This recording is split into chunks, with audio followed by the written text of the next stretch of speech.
When Jehovah created the first man and woman, he wanted them to be happy.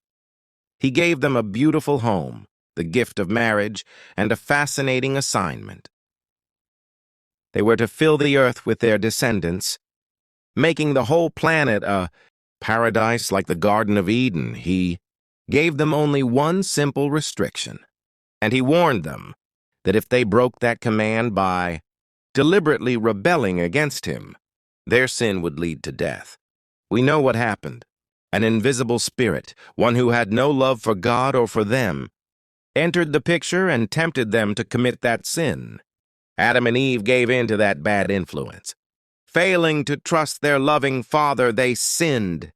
As we know, Jehovah's words proved true. From that day onward, they had to face the consequences. They began to grow old. And finally, they died. Gender 1:28-29, 28 further. God blessed them, and God said to them, "Be fruitful and become many.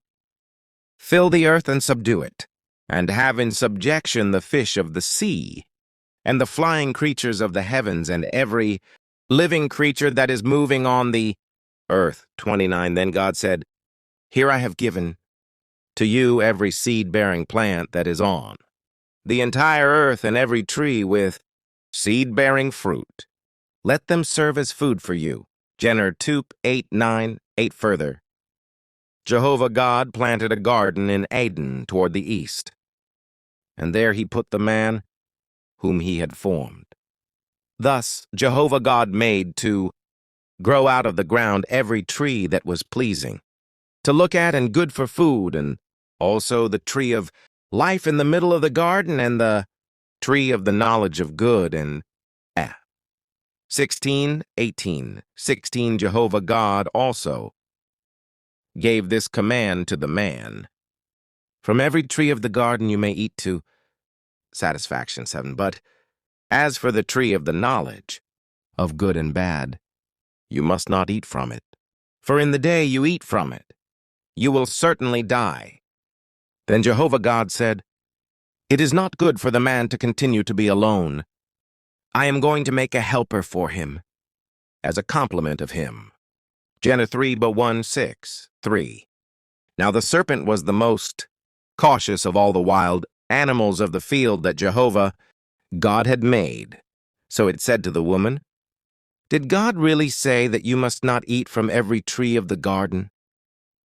At this the woman said to the serpent, "We may eat of the fruit of the trees of the garden, but God has said about the fruit of the tree that is in the middle of the garden, you must not eat from it. No, you must not touch it. Otherwise you will die." At this the serpent said to the woman, "You certainly will not die. For God knows that in the very day you eat from it, your eyes will be opened, and you will be like God, knowing good and bad." Consequently, the woman saw that the tree was good for food, and that it was something desirable to the eyes. Yes, the tree was pleasing to look at.